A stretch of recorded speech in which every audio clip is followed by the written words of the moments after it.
Welcome to our webinar, where we talk all things about finding your dream job in Australia. Let me introduce the panel to you today. Today we have Shabnam Shaukat. She's a temp business support recruiter here in Sydney. We also are joined by Skye O'Malley. She's temp legal support recruiter, and Aiden Boast, team leader for temp business support recruitment. The reason why all three of them are on the panel today is because they've all been in a very similar situation to yourselves, and they've been working holiday makers originally when they came to Australia.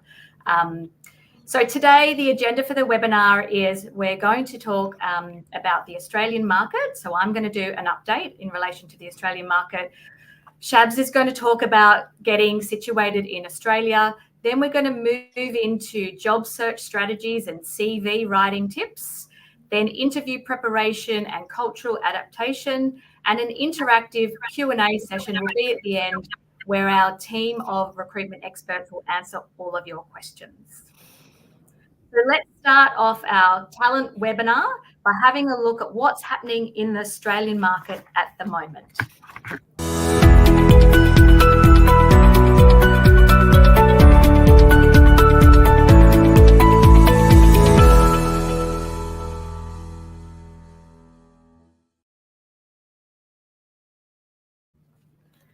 On the onset of 2024, Australia encountered a significant job vacancy count of 254,000, indicative of a dynamic employment landscape.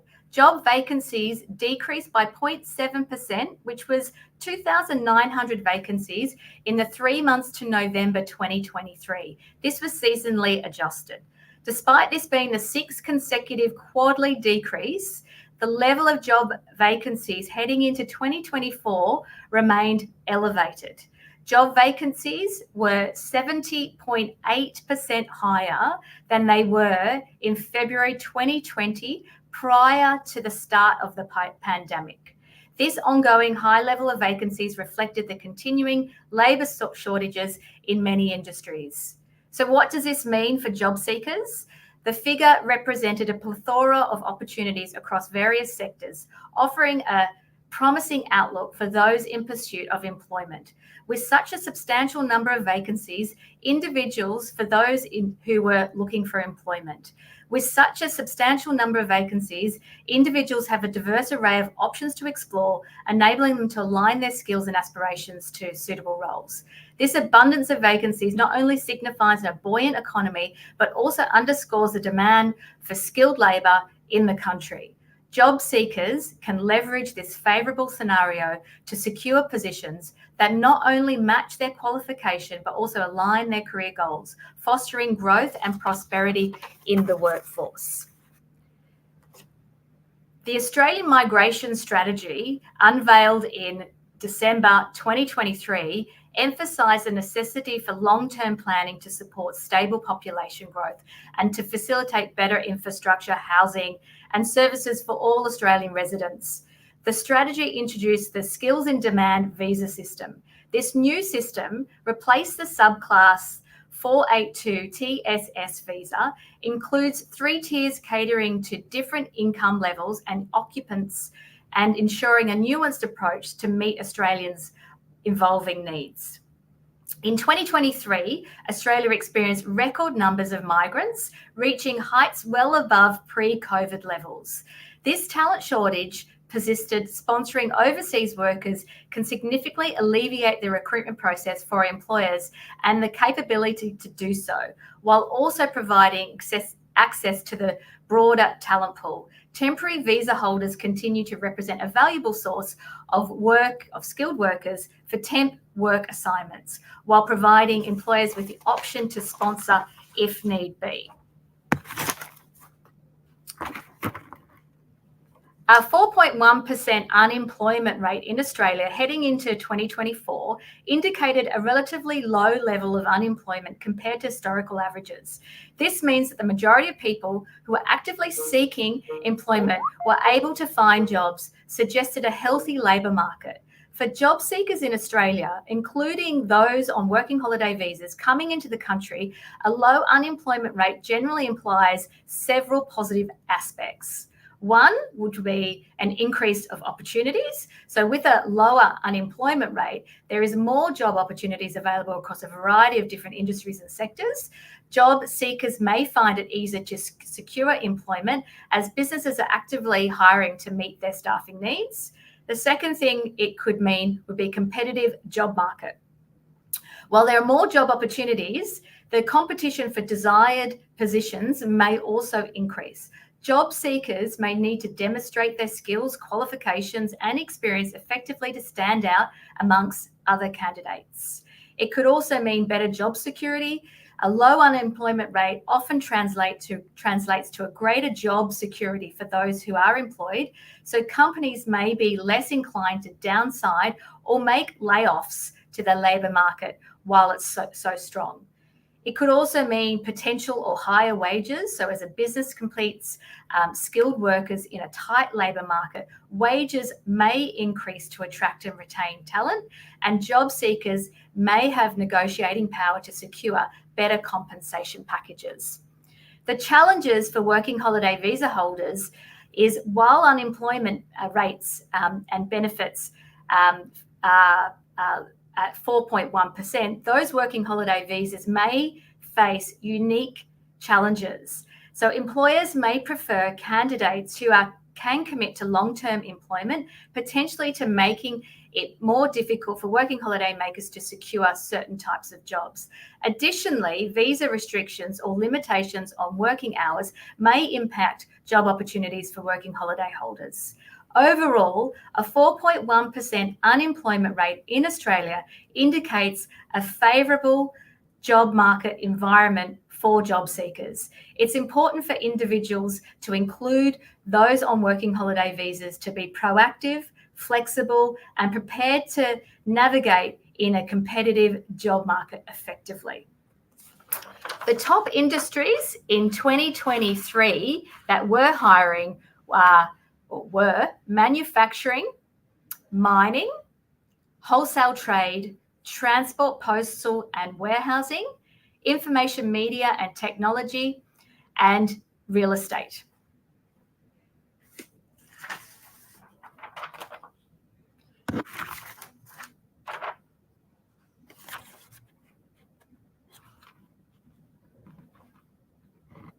Now we are joined by Shabnam Shaukat, who's going to discuss getting situated in Australia.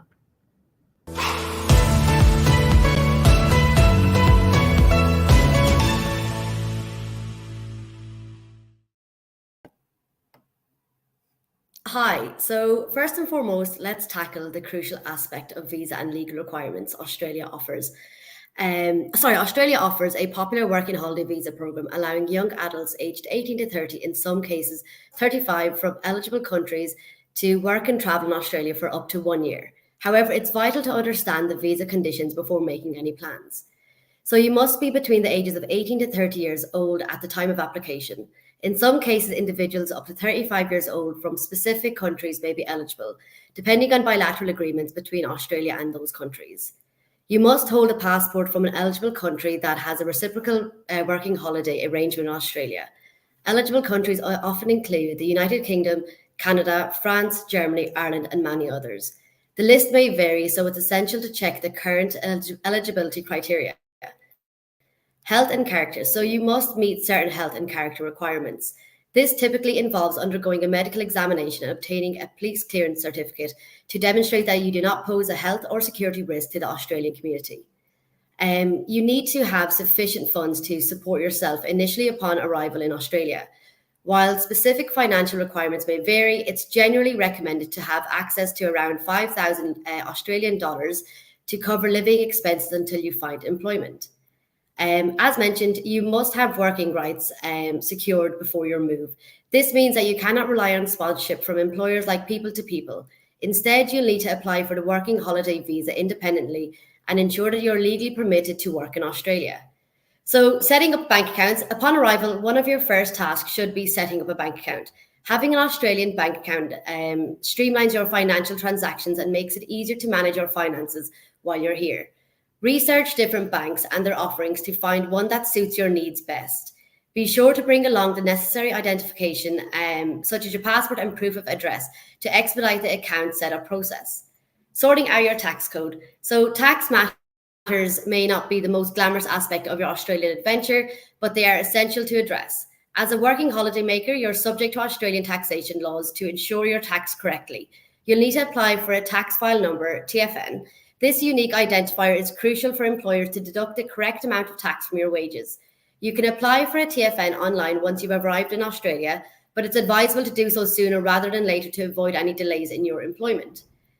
Getting a phone number and why it's important. In today's connected world, having a reliable means of communication is indispensable. Getting an Australian phone number not only allows you to stay in touch with friends and family back home, but also facilitates job hunting, arranging accommodation, and accessing essential services. Consider opting for a prepaid SIM card upon arrival, which offers flexibility without tying you into a long-term contract. You'll find various mobile providers offering competitive plans to suit different budgets and usage requirements. One of the big reasons you should get set up with a phone number is to be able to connect with recruiters during your job hunt. So, forgotten tips of what to prepare before coming to Australia versus what to do once here. Before coming to Australia, research your destination. Familiarise yourself with Australia's geography, culture, and job market to set realistic expectations. Secure accommodation beyond the initial period. While booking accommodation for your first few nights is essential, consider securing something more permanent housing for the duration of your stay. Research rental listings, shared accommodations, and temporary housing options in your desired city or region to ensure a smooth transition upon arrival. Budgeting. Estimate your expenses and create a budget to ensure you can comfortably support yourself during your stay. Research job opportunities. While the working holiday visa allows you to work in various industries, it's helpful to research job opportunities in your field of interest before arrival. Look into job websites, recruitment agencies, and networking platforms to get a sense of employment landscape potential job openings. Prepare your resume and cover letter. Update your resume and tailor it to Australian job market. Stay tuned for some more tips on that during this webinar. And once you're here, familiarise yourself with the public transport. Get acquainted with the public transport system in your area, including train, bus, and tram routes. Invest in a transport card or a pass convenient for your cost-effective travel around the city and surrounding areas. Networking. Build connections with fellow travellers, locals, and potential employers to expand your opportunities. And finally, explore your surroundings. Take the time to explore your new home, immerse yourself in the local culture, and embrace new experiences.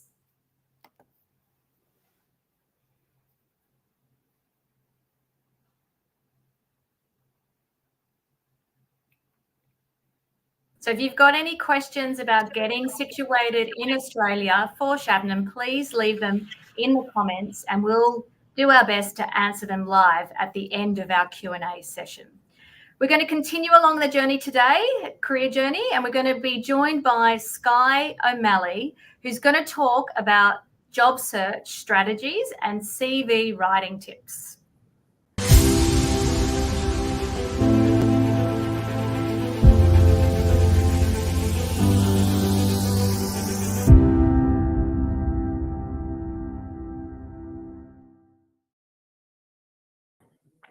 So when crafting your CV for the Australian job market, there's a couple of focus points you can highlight.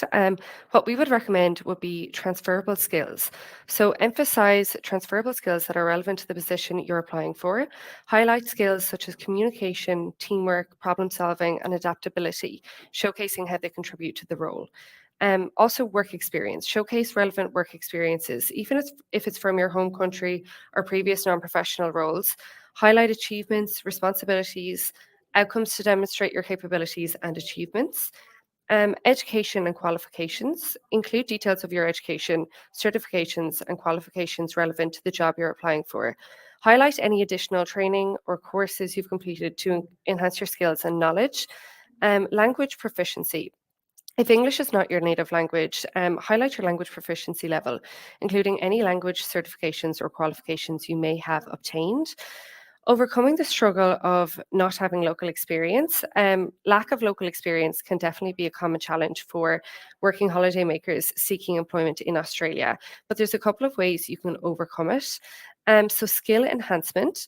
Take advantage of training programs, workshops, or online courses to enhance your skills and knowledge in areas relevant to your desired job roles.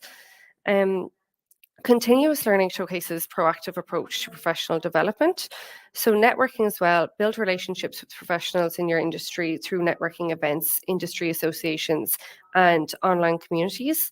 Networking provides opportunities to learn and expand, learn from experienced professionals, gain insights into the job market, and potentially secure referrals and recommendations as well. And definitely don't be afraid to seek feedback and guidance. So don't hesitate to reach out to industry professionals or career advisors for feedback on your CV, interview techniques, and job search strategies. Constructive feedback can help you identify areas for improvement and tailor your approach to suit local expectations. So you can also showcase cultural awareness and adaptability. Highlight your cross-cultural communication skills, adaptability, and cultural awareness on your CV and during interviews. Employers value candidates who can thrive in diverse working environments and understand the nuances of working with people from different backgrounds. And then for showcasing local CVs, what does it look like? So to draft a CV tailored to the Australian market, consider some of the following tips.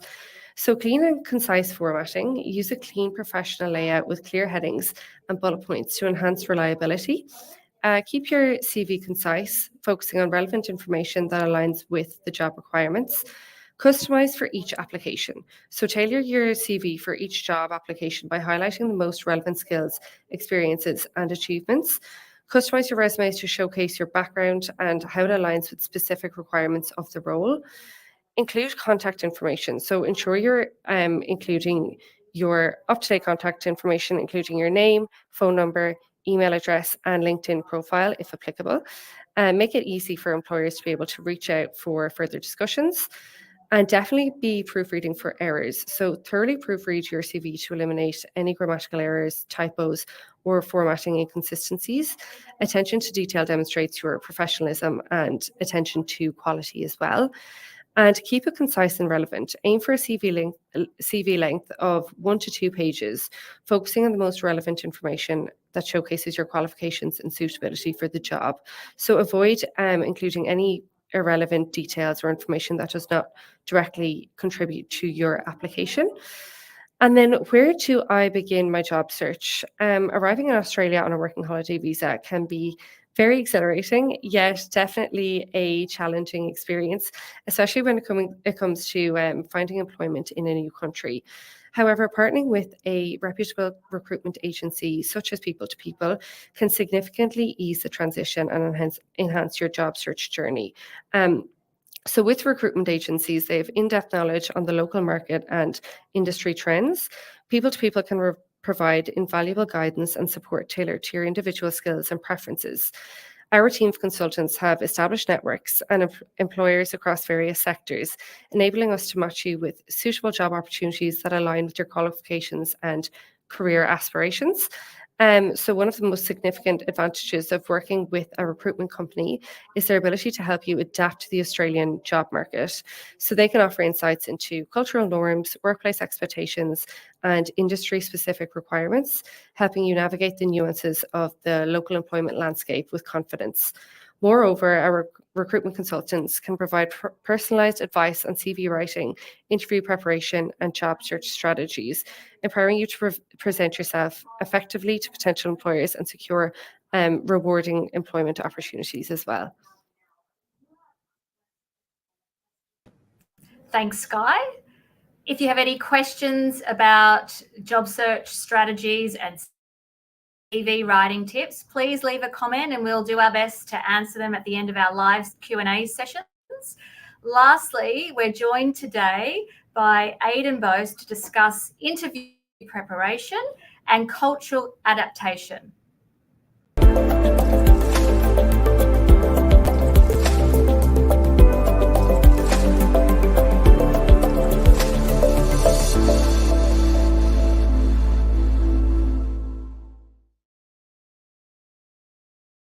Thanks, Bianca, and thanks, Skye and Shabnam, for your great insights. There's some really good pointers and takeaways to take from them. I wanted to talk a little bit more about your techniques for preparing for job interviews and also things to bear in mind when you're interviewing as well. So we'll cover a couple of areas. I can see some questions coming through already, but we'll try and answer as many as we possibly can. So techniques for preparing for a job interview. I actually internally do interview training as well, and we actually train our staff on how to prepare our candidates for interviews. And I also have a few pages. I have YouTube, LinkedIn, and TikTok as well, with lots of job interview tips and techniques. So if you want some techniques after this as well, check out my pages. We'll be sharing them on there as well. But we'll jump into it. So preparing for a job interview, what do you need to do? What are the bases? And there's so many different things which we can talk about.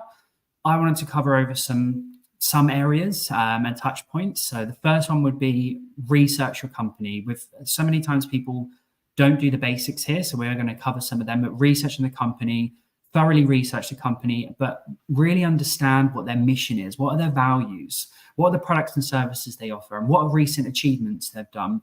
You can find that information on their LinkedIn pages. You can Google and just go on news articles and see if there's any recent updates within that organization. When you're going into the interview as well, if they ask you what do you know about them, don't lecture them. Just give them 2-3 points in terms of what you know, just to show that you've used initiative, because they know about the company, they know who they work for. They just want to know, have you used your initiative? But bringing up things like the mission, the values will be really valuable, really, really valuable for your interview. So yeah. Next point is practice common interview questions. We ask this when we interview and register our candidates. And the reason why is because it gets asked all the time. Things like, tell me about yourself.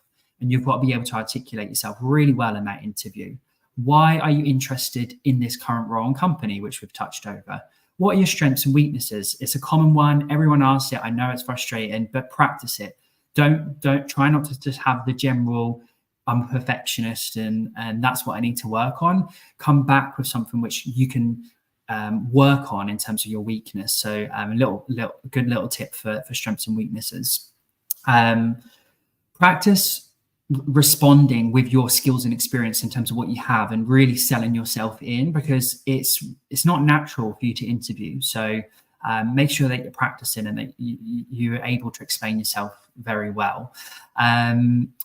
The other area, STAR method and SAO methods, you may have heard of this. It's a very common way to answer questions. STAR is if you get asked an example or a competency question in the interview, how do you answer it? And it's situation, task, action, and result.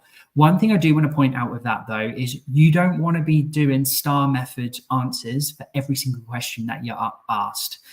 Look out for pointers like, give me an example of, tell me of a time when. Them kind of questions you want to be answering your STAR. And again, it's generic, I know, but a lot of interviewers ask these questions, but make sure that you're well prepared, because a lot of people do ask them questions. Questions to ask the company. So make sure that you have some questions. There's quite a few, and I've got some good tips and techniques if you do want them, with specific ones as well. But make sure that you're just curious, you're engaging, and you have a real interest in the role. So aim your questions around your curiosity and your interests. And if they come back, with certain skills or certain things which they're looking for, reflect back and say, I have that, and really demonstrate and show yourself off and showcase yourself. Ask about the company culture, the team dynamics, growth opportunities. There's lots of different ones. So yeah, again, I can give you more insights on my socials. Mock interviews. So have you practiced interviewing? I know it sounds funny. I've seen lots of videos online where people will be interviewed by their mums and dads, and there's always lots of bloopers there, but do it. Put yourself in an uncomfortable position and answer questions from people who you know. The reason why is it's not natural to interview, and it's okay for you to be nervous. But the more you practice, the better you're going to be. Corporate attire and dressing appropriately. So this is something I've actually been asked quite a few times. But dress to impress. I've always said this, dress to impress. Doesn't matter if you walk in and everyone's casually dressed. If you're dressing to impress, you look the part, you feel the part. You can then dress appropriately once you get the job. That's totally fine. But show that you're professional, you're confident, and you have respect for this opportunity and respect for this interview.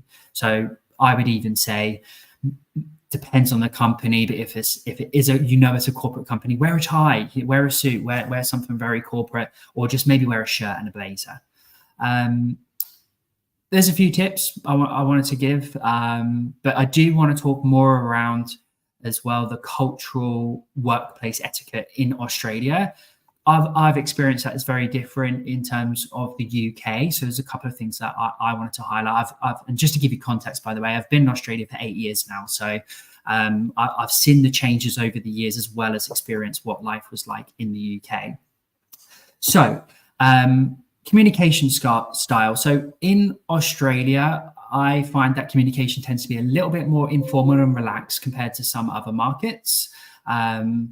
They address their colleagues and superiors by their first name. And the reason why I'm saying this, there are other cultures and companies where you do have to call them by their surname, or Mr. or Sir. But for those who within them countries and use surnames or use formalities like that, it's not like that here. It's I'd say for this instance, very similar to the UK. You dress them like, they are a human being, and address them by their first name.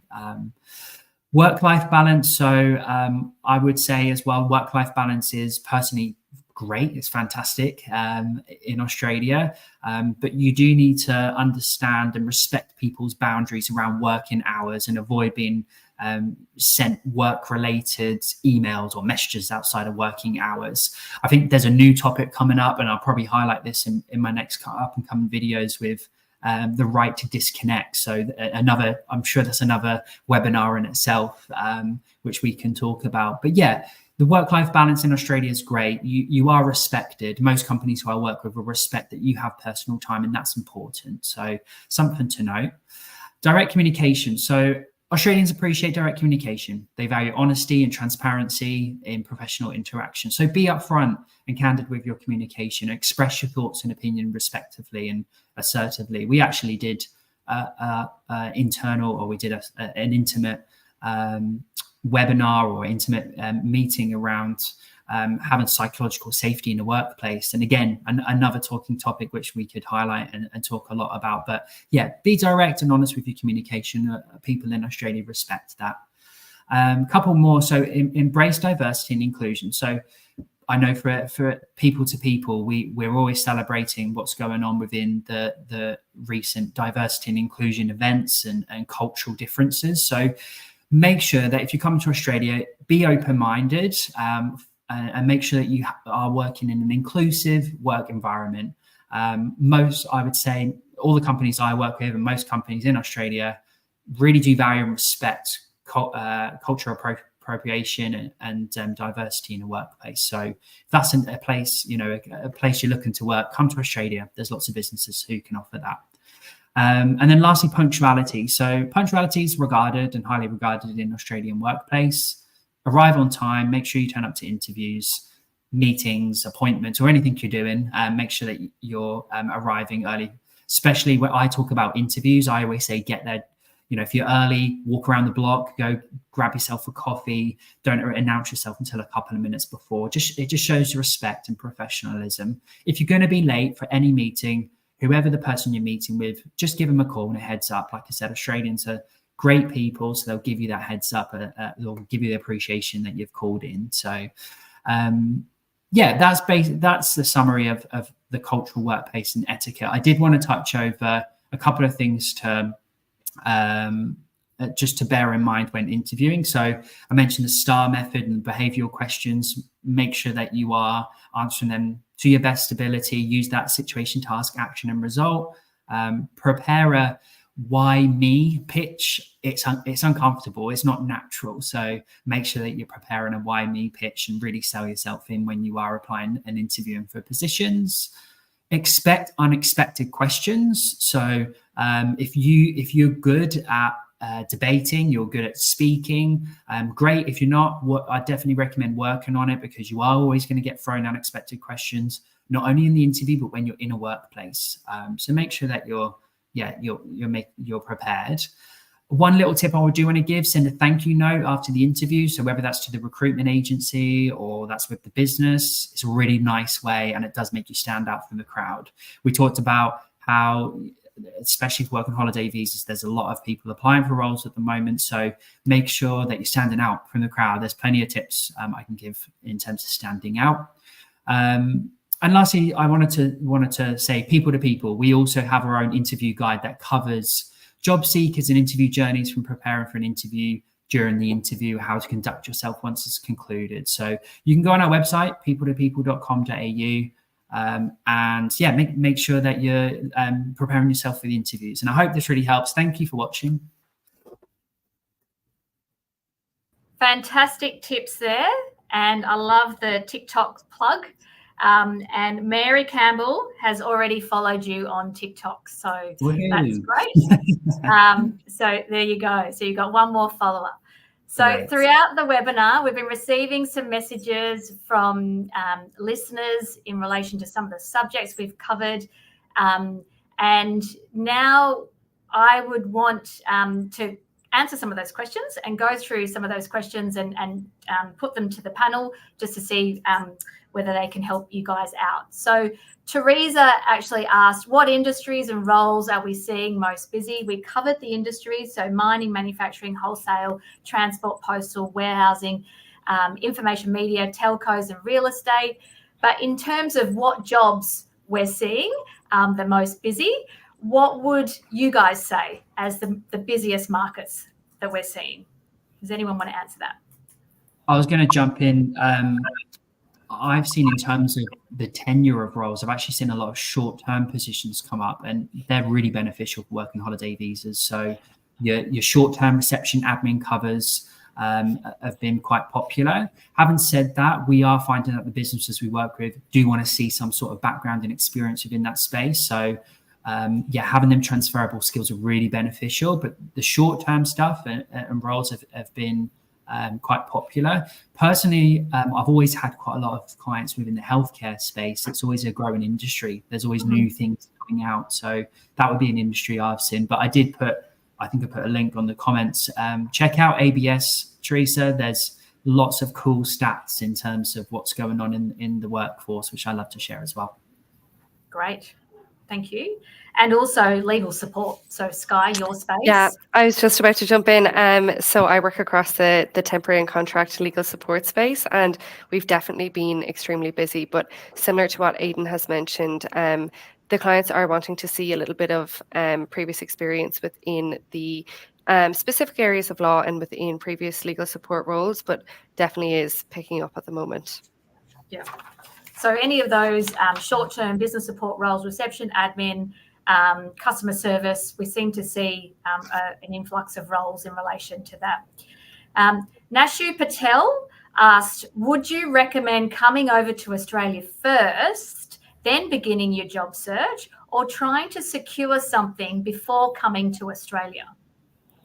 I can do this one. I definitely recommend being on the ground in Sydney or Australia, and you're in Australia. It's so much easier to kind of get employment if you're already here. Like temp jobs and contract jobs, they want someone quick. They want someone in the door, that's available immediately. So if you're already here, you can interview ASAP. You can, you're ready to start.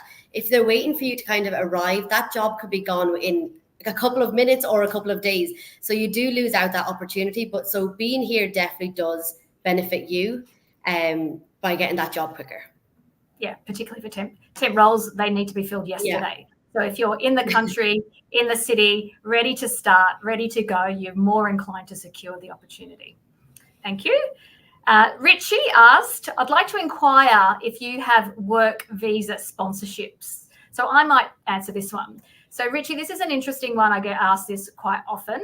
I've been recruiting now in Sydney for almost 30 years, and I have placed thousands and thousands of people in the temp market, and I've sponsored, besides the people to people, but I've sponsored with clients or facilitated sponsorships only twice. So in order to sponsor someone, you need to actually have secured an opportunity first. So I would suggest, Richie, come into Australia, secure a role, secure into a 6-month assignment, do really, really well with the possibility to maybe the client could potentially sponsor you, but it's very hard or almost impossible to get a sponsorship if you don't have a job first. You need to, when you actually apply to immigration, you need to have a job. So it's a bit of a chicken and egg scenario.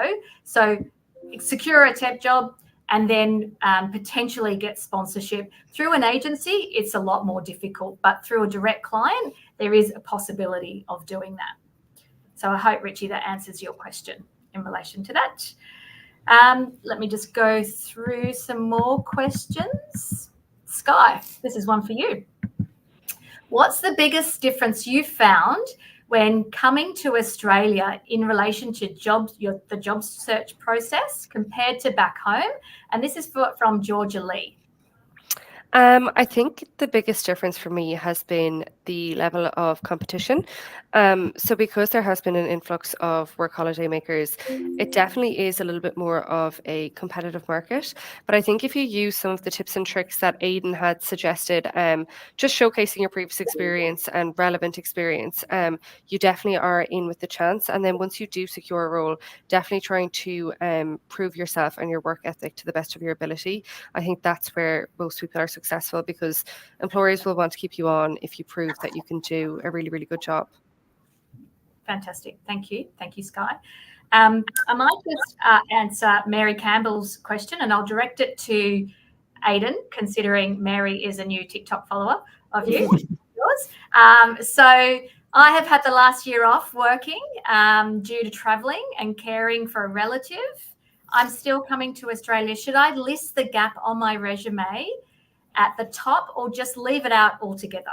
What should I do? Add it as experience. So when I came to Australia, I traveled for a little bit as well. And I literally put, I think I remember putting recruitment consultant traveling Australia. So, and I put the dates, because if an employer sees a gap in your resume, straight away they're going to question why. And they may even think the worst and think, well, she was unemployed and didn't work. So you did. By the comment here, you were caring for a relative as well. Put that on your resume. That is a job. That is, you're working. So it shows that you're not just sitting around unemployed, not doing anything. It feels that question of okay, so what is Mary doing? So definitely put it on. You don't need to put it at the top. It just needs to be a short statement. And then it solves the mystery, solves the questions they have. Yeah, everything, or every single gap needs to be explained. So that's definitely the case. This is a question from Golf, I think. What is the biggest challenge you would say for working holiday makers in 2024? Anyone wants to answer that? I think, like I previously said, I think for me anyway, it seems to be competition, just with the level of people applying to various roles. Mm-hmm. Yeah, and also I would say the duration that you're available to work or you can legally work is 6 months. So you are narrowing your search down to only a certain pool of jobs. You can't apply to every single role. You can't apply to a perm job. You can't apply to a job that's potentially going to go permanent or longer than 6 months initially, unless you get a second visa. But yes, there is a lot of travellers here in Australia at the moment, which is fantastic. But there is a fair bit of competition. So what I would say in relation to that is really target those roles that are very aligned to your skill set. If you see an opportunity that is of interest, pick up the phone and speak to your consultant, or speak to the consultant with their name at the bottom of the ad, and see whether you are going to, it will give you a better chance to actually secure that role, because you're actually physically speaking to the recruiter at hand. So that they're the main challenges, I would say. Does anyone else want to add anything else in relation to that? No. No? Okay. Okay. Tom has said, I found the interview tips very helpful. Thanks, Aiden. After having an interview, is it considered inappropriate to send a follow-up email or a message afterwards thanking them or following up? Yeah, I think it's a great idea. It shows that you're professional. I think we covered it on the tips there, but yes, professional, and you do stand out from the crowd. So like we've all been saying, there's a lot of work in holiday visas. So making sure that you're doing them extra things will stand you out from the crowd. Great. We might just answer one more from Jake Penny. is a recruitment agent really suitable for a working holiday maker?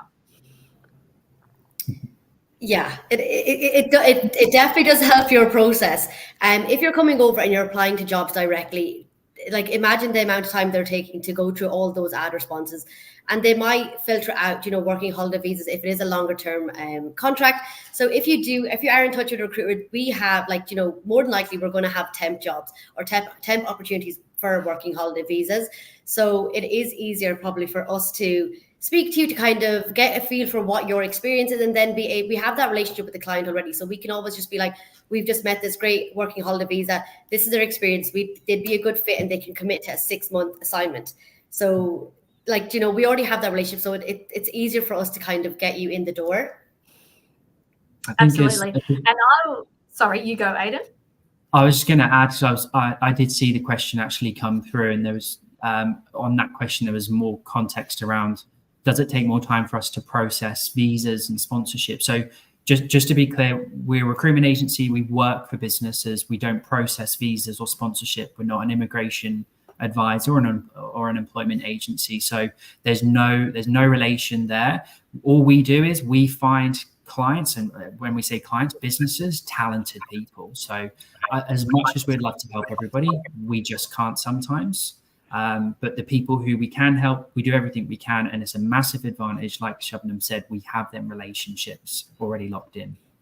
Absolutely. And what I would say on that too is the hardest thing is to secure your first job with a recruitment agency. But if you do a really good job on the temporary side for your first assignment, it's really easy to secure something straight after, because we will always like to look after the people that have done a good job and worked effectively and well with our clients. So it's a seamless transition once there's a role available. So building those relationships and that rapport is really definitely beneficial for any working holiday maker who is actually coming to Australia. So thank you. I want to say thank you to everyone on the panel today for being so gracious for your time today. And I'm going to sign off and say goodbye.